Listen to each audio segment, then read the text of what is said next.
who's a Member of Parliament for Seme. Thank you for joining us this morning.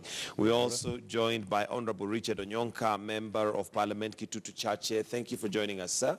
And straight to the dailies this morning. And we start off with the Standard. And as you can imagine, today the papers are awash with the results, the KCP results, which came out in record time, 3 weeks. I think this is because of the use of technology.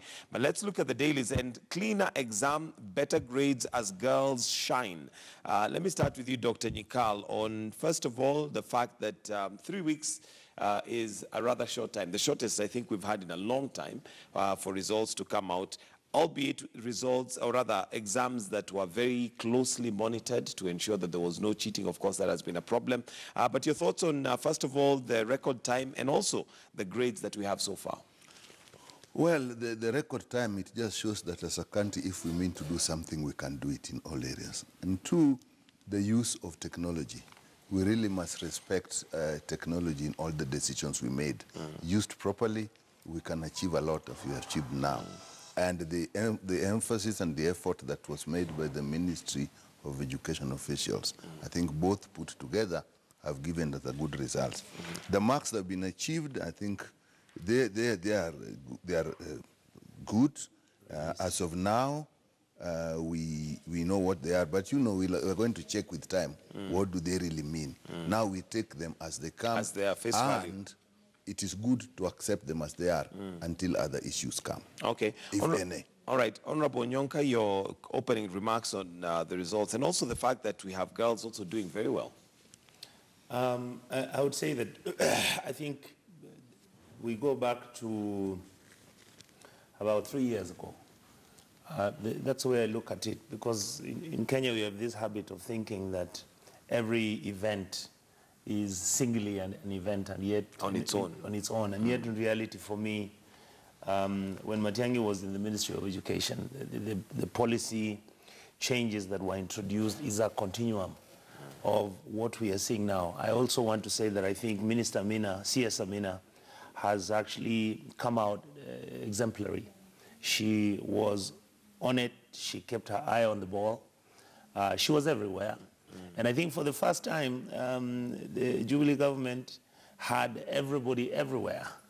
If you saw when the exams were being launched, you had CSS, you had senior government officers going to different areas in the country, different counties.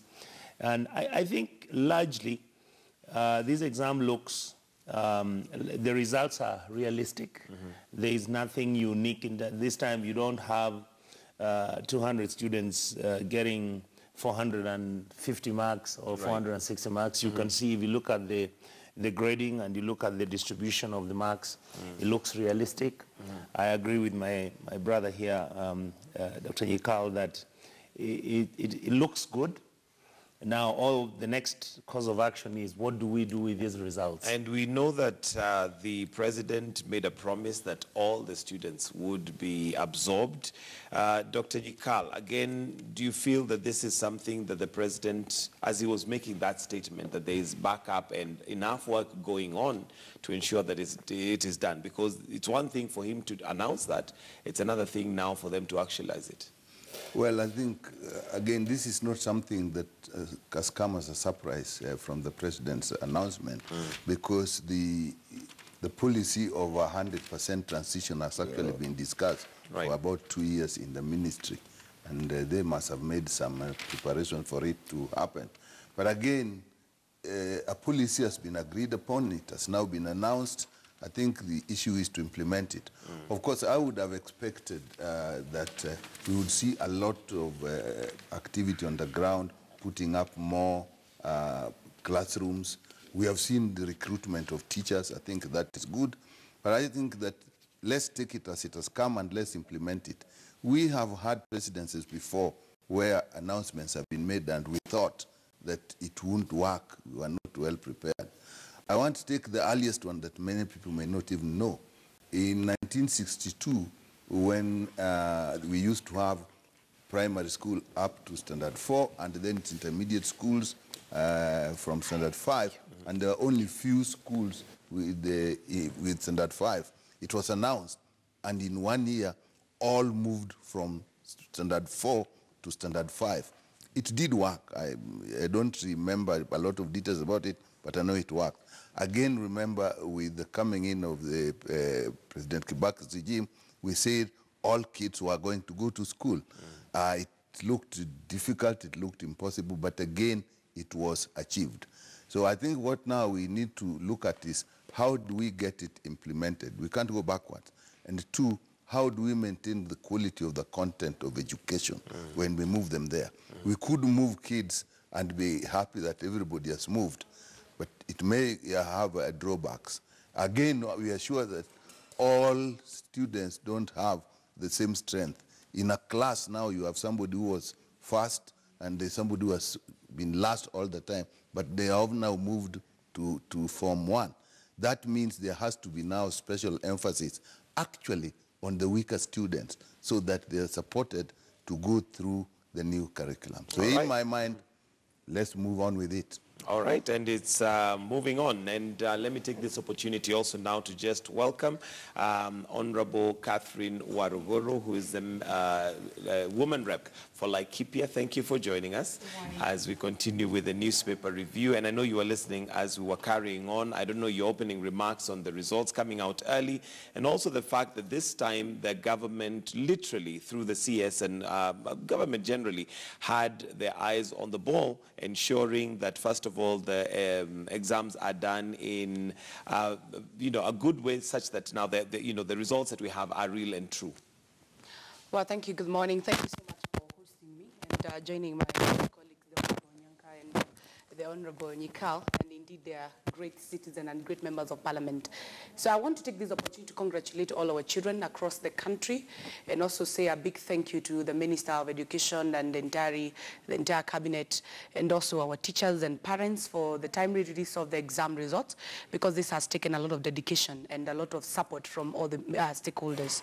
I also say thank you so much to our girls who have they have shined this time, and we will continue encouraging them to do so, and we will continue encouraging a health competition between the boy child and the girl child in this country, because it is at this level we are going to mold our children, both boys and girls, to come out as strong leaders and also better citizens in this country. I think one thing to point out was the major problem which came out, or there was the expose on teenage pregnancy which came out, and this now goes on to explain to us what exactly is happening to our rural children, because you realize most of our children who are schooling in the urban or even major cities in this country, they are not exposed to these problems. Is there something we are not doing right as a government? Is it time that we start introducing sex education to our schools so that our children, they grow up aware and understanding and appreciating how their bodies change and exactly what should be the consequences of engaging in early sex? Okay, and that's of course something that has been debated. But before we even get to that, let me come to you, Honorable Onyonka, on the question of also, as we look at the results, private schools again have taken the day. Yes. Do we need to do something about our public schools? Because again, this is where majority of Kenyans go, and that should be, the model. They should be the ones doing better than private schools. I would say absolutely. Where we are in this country now is we need to start looking at the issues as they are. I'll give you two very simple examples. Over the weekend, we went to a school in one of the constituencies in Kisii. Went there for a funds drive. And when you look at the school, it really would need God's intervention for a child to actually come out of that school and perform as well as a child who is going to a private school, which is most probably in Lavington or which is in one of the suburbs in Nairobi. The reason is, yes, the government has tried. I think for the last 10 years, the government has moved so far, but I think we need a rethink. Number one, provision of infrastructure within our institutions. There is a critical problem, and I know everybody will say, but you have CDF. The truth is, if you look at what we are handling, there is actually a disconnect. You will find, like in that area where we were, when we asked the Member of Parliament, why is it like it looks like you are not moving? And the Member of Parliament said, I have 96 secondary schools and I have 133 primary schools. The total amount of money that you're actually going to spend, even when the CDF is provided, if you remove money for bursaries, is about 60 million.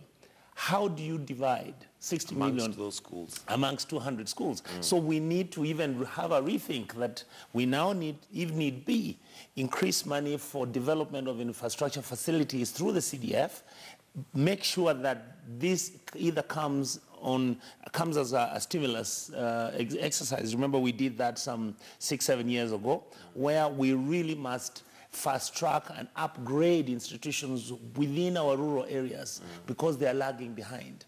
Number two, we have a problem. There's a deficit of the number of teachers that are actually in some of our schools. And as a result, you have now within the private sector, the private institutions which are in Kenya today, the teachers are available, they're paid well, they're within the urban settings, they have no problem with the infrastructure, the roads are okay, the electricity is available. So there are certain things that we must do to try and fast track the growth and development of institutions which are within our rural areas.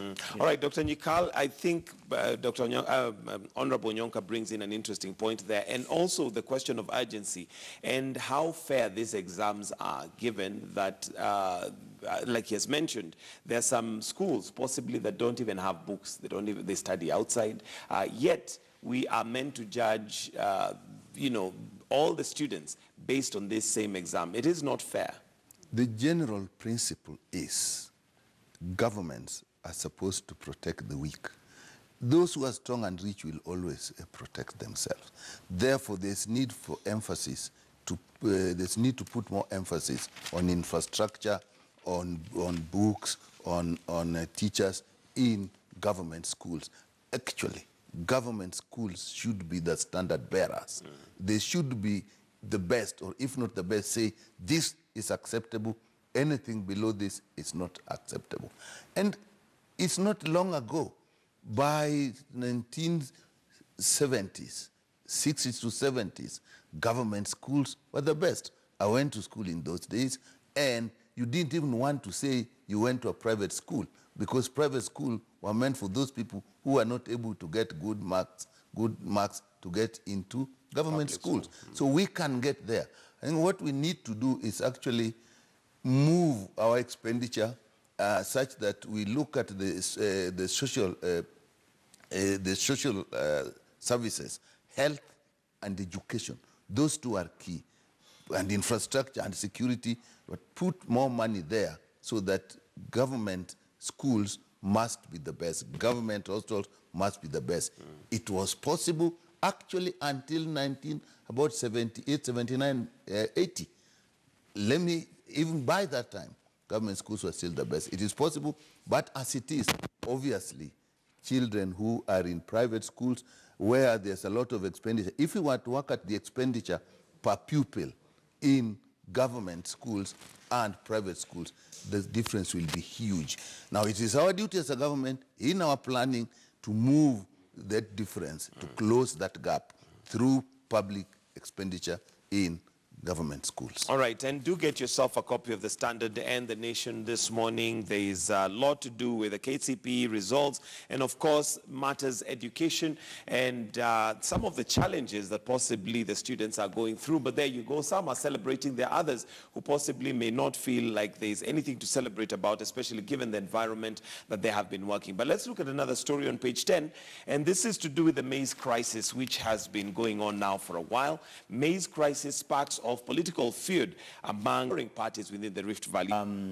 We had individuals, which this is an obvious story, individuals who went, purchased maize from out of the country.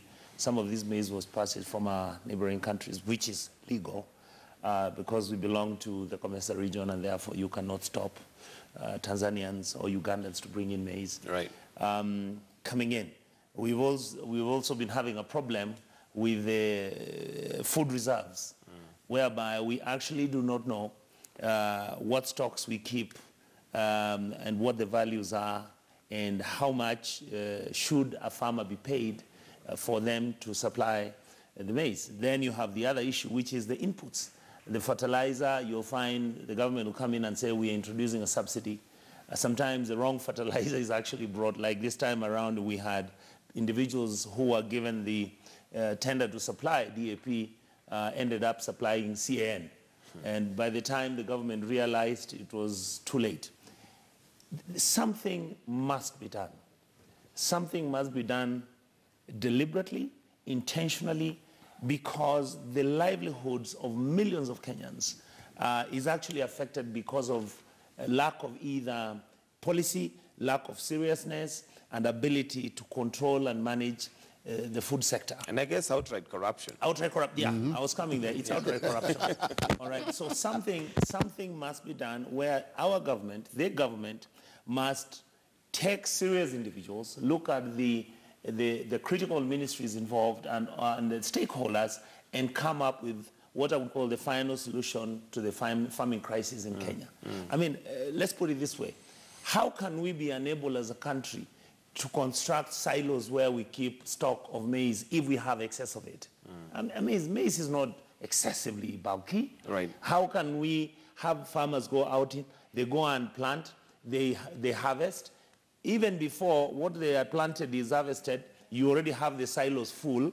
You actually don't, now, you see it in the paper, you have some of the maize which had been stored by National Cereals and Produce Board has got aflatoxins, and then now you have the politics that is coming out. You have certain individuals who are saying, as far as we are concerned, the corruption cartels have come out, and they are actually the ones that are making this country food insecure. And of course, food security is one of the 4 pillars that Jubilee has put forward.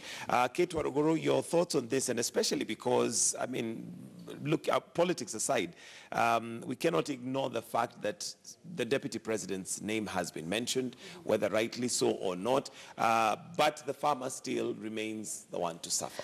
Thank you, Mike. I agree with you. We have to separate real issues in regards to farmers, maize, and politics, because there is a lot which is happening in the Rift Valley, and more so the North Rift Valley. There is the 2022 politics, and there is the 2100 politics which is going on, and there are supremacy battles which are going on. And we have now the real issues which touches on our voters, Kenyan citizens, who happen to be maize farmers. And we must stop taking maize and agriculture as a hobby and like a joke. Because as we sit, 2 things we must differentiate.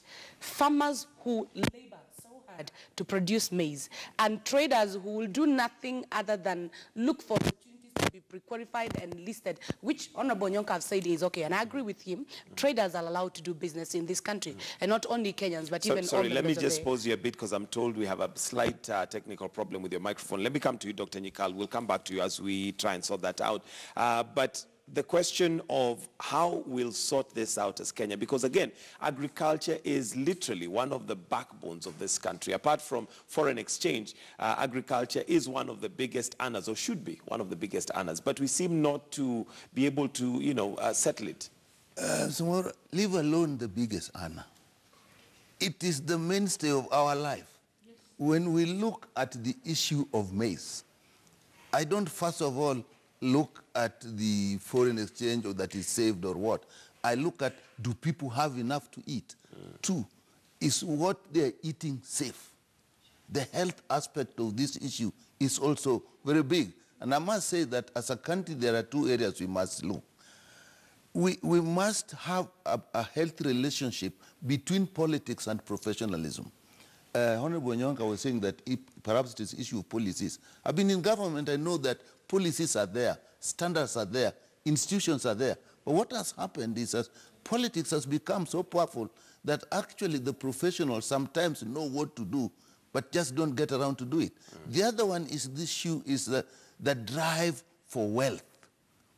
I know we are in a free enterprise society, but that calls upon us, particularly the government, then to be really strong on regulation and ruthless on regulation. You can't trade, but these are the regulations, these are the rules. And once you put the rules, let the professionals and the people who deal with the rules handle it. Again, very often politics comes in. Like you said, the name of the deputy president and be dragged in. Many professionals, once they get that, they start to get worried. So then they don't do what they should do. So what is happening, we don't plan, because the truth is, If you plan well, follow the regulations, follow the rules, then of course you stop the profiteers. But if the profiteers are politically powerful, then of course they kill all these processes. And to me, that is what we are seeing in agriculture, that is what we are seeing in health. Everywhere where we're having problems, it is that. So that corruption combined with politics that does not really regard the welfare of the people. You know, our politics, so long as you are elected, it does not matter on what principle you are elected. We must reach a point when we say, okay, if it comes to that, let me not be elected. All right. This is what is good for Okay, well, we're going to have to take a short break right now and release our KTN Home viewers. And KTN News will be right back after the break, where we would like to have the debate on the 2/3 gender bill, which has gone on and on for a long time. It is enshrined in the Constitution. Why is it not happening? Is it going to happen today? Well, that's a debate we're going to be having right here when we come back.